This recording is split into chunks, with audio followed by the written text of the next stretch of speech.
Hey guys, what's up? So anybody that remotely watches my videos should know that it's True Story Tuesday. True Story Tuesday is my new thing. Anyways, it's almost Christmas time, so I'm going to tell you a true Christmas story. This actually happened. It's actually kind of a funny story. But anyways, back before my days of being a paranormal janitor, I was a Walmart employee. No, I wasn't.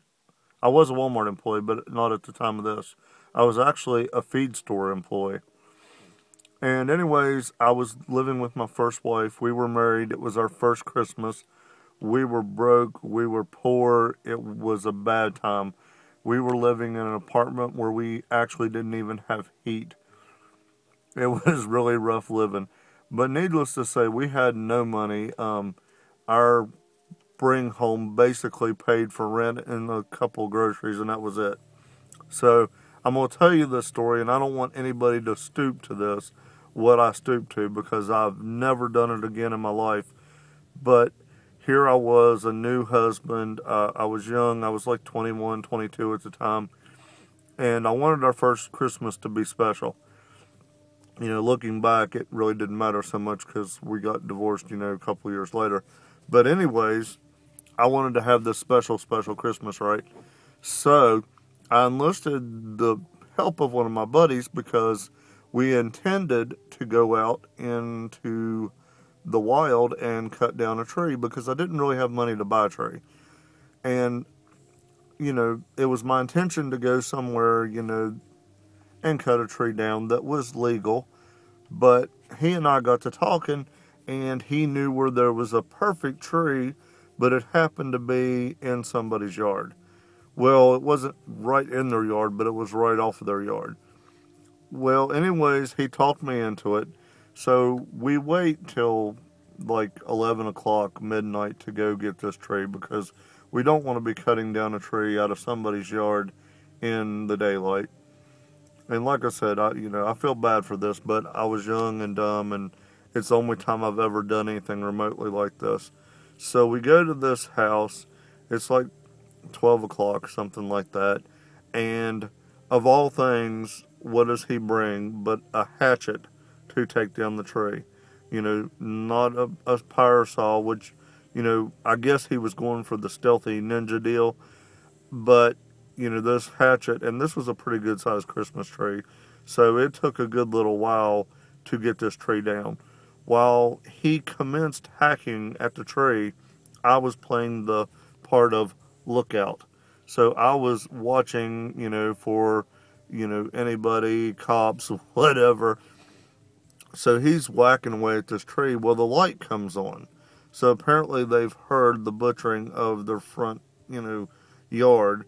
So, then the whole house starts to light up. So I know at this point we are going to jail. So I'm hollering for my buddy, hurry up. So he, at the last second he gets it, the tree falls.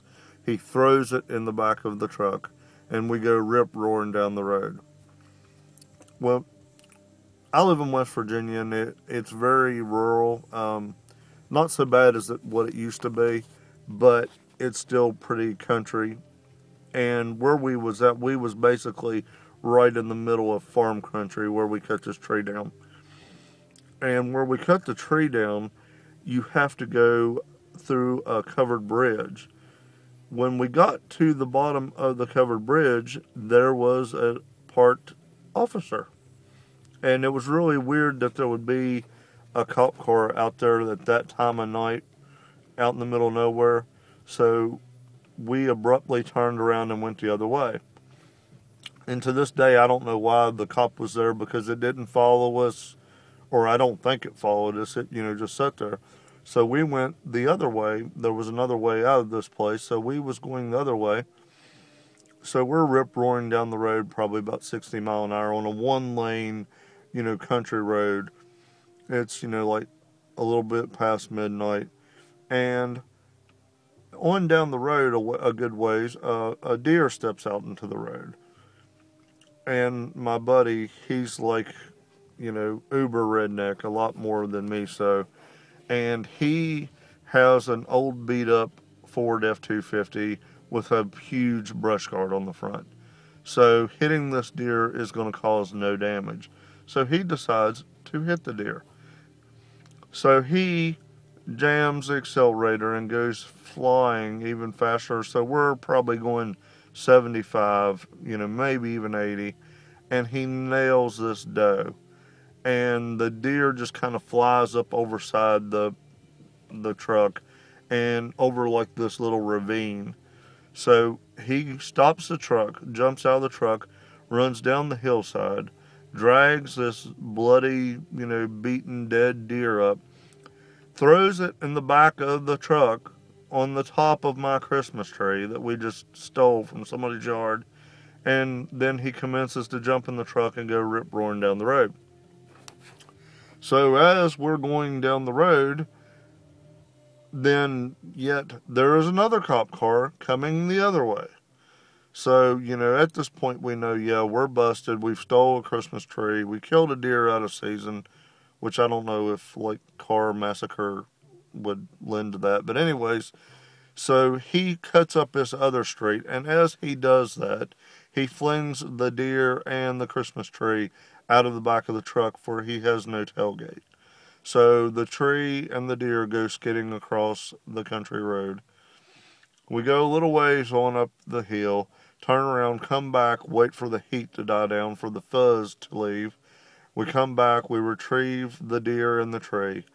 We take the tree and the deer, put it back in the truck, go to my apartment. I lived in, like, downtown Lewisburg, which is America's coolest town now.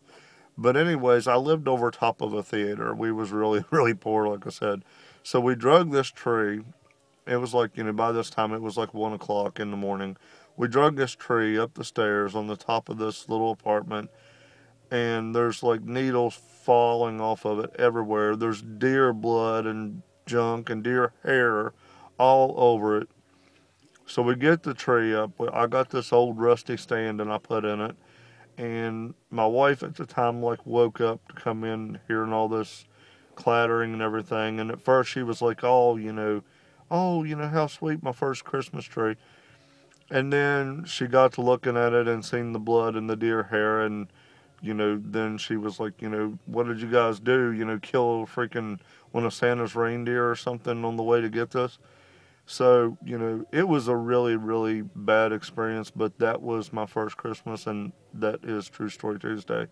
And now that I've told this story, come to think of it, these events might have led to why I got divorced in the first place. Anyways, later.